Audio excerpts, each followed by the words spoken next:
Very good. May I say, Excellency Prime Minister, it's a great honor to host you at the G7.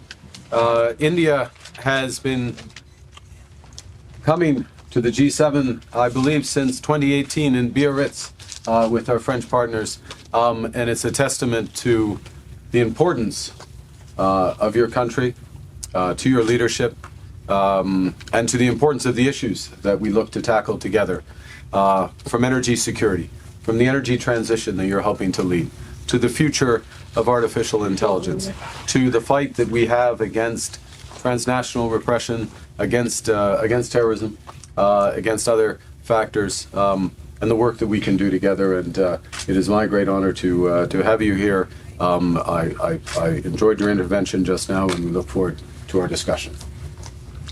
Excellency, मैं आपका बहुत बहुत आभारी हूँ कि आपने G7 में भारत को निमंत्रित किया, और मेरा भी सौभाग्य है कि मुझे 2015 के बाद फिर से एक बार कनाडा की धरती पर आकर के कनाडा के लोगों के साथ जुड़ने का एक अवसर मिला है। भारत दुनिया की सबसे बड़ा लोकतांत्रिक देश है। पिछले दिनों G20 समिट की अध्यक्षता के रूप में भारत ने विश्व के लिए अनेक उपकारक ऐसे इनिशिएटिव लिए हैं। आज G7 के अंदर G20 में भारत ने जो मजबूत नींव रखी है, उसको एक प्रकार से नए स्वरूप में G7 में उसके एग्जीक्यूशन की दिशा में ले जाने में एक बहुत बड़ा अवसर है, और भारत इस अवसर का उपयोग ग्लोबल गुड के लिए करने के लिए हमेशा इच्छुक रहा है, आगे भी इच्छुक रहेगा। भारत और कनाडा के संबंध अनेक प्रकार से बहुत ही महत्वपूर्ण है। कनाडा की अनेक कंपनियों का भारत में निवेश है। भारत के लोगों का भी कनाडा की धरती पर बहुत बड़ा निवेश है। लोकतांत्रिक मूल्यों को समर्पित कनाडा और भारत मिलकर के लोकतंत्र को मजबूत करना होगा, मानवता को मजबूत करना होगा, हमारे रिसोर्सेज का ऑप्टिमम यूटिलाइजेशन कर करके मानव जात के कल्याण के काम में कैसे ला सकते हैं, उस दिशा में हम प्रयास करते रहेंगे। और मुझे विश्वास है कि प्रधानमंत्री जी के चुनाव के बाद मुझे पहली बार मिलने का मौका मिला है, तो इस चुनाव के भव्य विजय के लिए भी मैं उनको बधाई देता हूं, और आने वाले कालखंड में उनके साथ भारत और कनाडा मिल करके अनेक क्षेत्रों में प्रगति करेंगे। बहुत बहुत धन्यवाद। Excellency, thank you for inviting me to attend the G7 summit, and I'm very happy to get this opportunity to come and visit the soil of Canada after 2015 and to be in touch with the people of Canada. India is the largest democracy in the world. During our chair of the G20 summit, we took many initiatives for the welfare of the world, and today we are extending that resolve through the G7 summit and going to execute it through the help of this platform as well. So I think that this is a great opportunity for us to serve public good, the global goods. It has always been India's intention to promote global goods, and today through G7 we have that same opportunity. I believe that India-Canada relations are extremely important, and India and Canada should work together and achieve win-win cooperation in several areas. Canadian companies have invested in India in a big way. Indian people have also invested in Canada in a big way. We both stand for democratic values. Together, we can strengthen democratic values. We can strengthen humanity. If we work together, optimally utilize all our resources, we can work for the welfare of the entire humanity.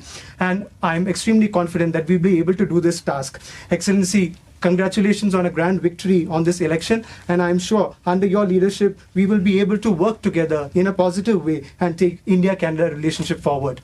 In your meeting with Prime Minister Modi, I wanted to ask you, what did you say to him about the murder of Canadian Sikh activist Hardeep Singh Nijjar?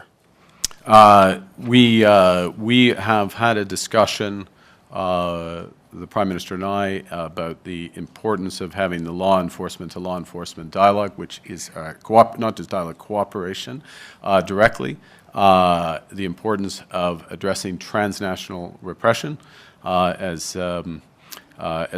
I noted, including when we met, and Obviously, there is a judicial process that's underway, and I need to be careful about further commentary. I want to be clear though, yes or no, did you bring up the murder? I refer to my previous answer. Prime Minister Modi has attended every G7 since 2018.